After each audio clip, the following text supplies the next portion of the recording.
Hi friends, welcome to Rahi videos. இன்றைக்கி நம்ம நண்டு கிரேவி எப்படி பண்ணுறதுன்னு பார்க்கலாம் வாங்க.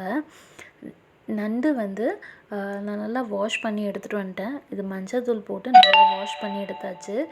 இப்போ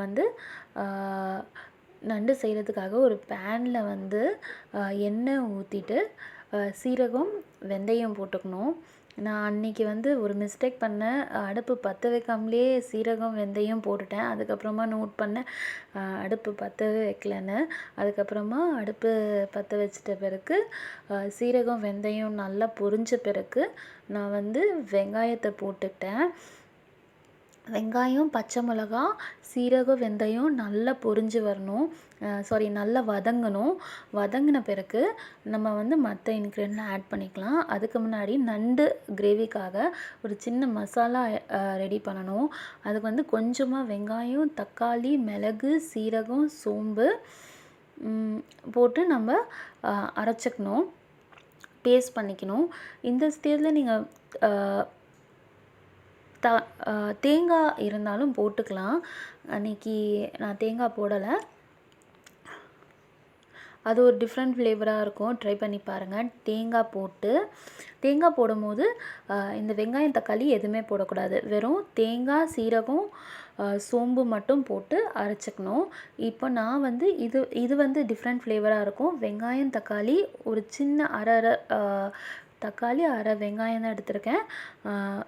சீரகம், மிளகு, சோம்பு போட்டு பேஸ்ட் பண்ணிக்கிட்டேன். அது மீன்வெல் இங்கே வெங்காயம் நல்லா வதங்கிடுச்சு. அப்போ நான் இஞ்சி பூண்டு பேஸ்ட் ஆட் பண்ணிக்கிறேன். இஞ்சி பூண்டு பேஸ்ட் ஆட் பண்ண பிறகு இஞ்சி பூண்டும் வெங்காயமும் நல்லா வதங்கின பிறகு அதுக்கப்புறமா நான் தக்காளி ஆட் பண்ணிக்கிறேன். தக்காளி நல்லா வதங்கின பிறகு தான் நம்ம மசாலா ஐட்டம் ஆட் பண்ணோம். இப்போ நான் தக்காளி ஆட் பண்ணிக்கிறேன். தக்காளி நீங்கள் ஆட் பண்ணும்போது சிம்மில் வச்சுக்கோங்க அடுப்பை. அப்போ தான் தக்காளி நல்லா ஈஸியாக ஸ்மாஷ் ஆகிடும். சிம்மில் வச்சு ஒரு 2 நிமிஷம் நீங்கள் மூடி வச்சிட்டிங்கன்னா அதுக்கப்புறமா 2 நிமிஷத்தில் சீக்கிரமாக ஸ்மாஷ் ஆகிடும். இந்த ஸ்டேஜில் கொஞ்சம் கலரி விட்ட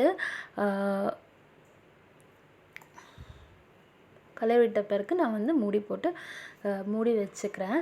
அப்போ அது மீன்வைல் நம்ம அரைச்சாச்சு. இப்போ மசாலா ஐட்டம் அரைச்சிட்டு வந்துட்டேன். இப்போ கொஞ்சம் அது மூடி போட்டு ஸ்மாஷ் ஆனதுக்கப்புறம் எடுத்துகிட்டு ஒரு 10 மினிட்ஸ் கழித்து பார்த்திங்கன்னா உங்களுக்கு இந்த மாதிரி நல்லா ஸ்மாஷ் ஆகிடும். ஸ்மாஷ் ஆனதுக்கப்புறமா நீங்கள் மிளகாத்தூள், தனியாத்தூள், மஞ்சத்தூள் ஆட் பண்ணிக்கோங்க.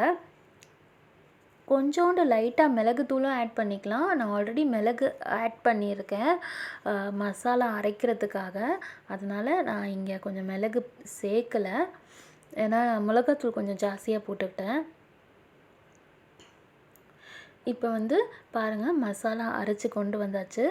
இப்போ நண்டும் வாஷ் பண்ணி எடுத்தாச்சு. இப்போ இங்கே மிளகாத்தூள், மஞ்சத்தூள், தனியாத்தூள் வதங்கின பிறகு நான் நண்டை ஆட் பண்ணிக்கிறேன். நண்டு நல்லா கொஞ்சம் அந்த மசாலாலேயே 2 நிமிஷம் சிம்மில் வச்சு கொஞ்சம் கலரி விடுங்க. அதுக்கப்புறமா நான் 1 கிளாஸ் தண்ணி ஆட் பண்ணிக்கிறேன். 1.5 கிளாஸ் தண்ணி ஆட் பண்ணேன் நான்.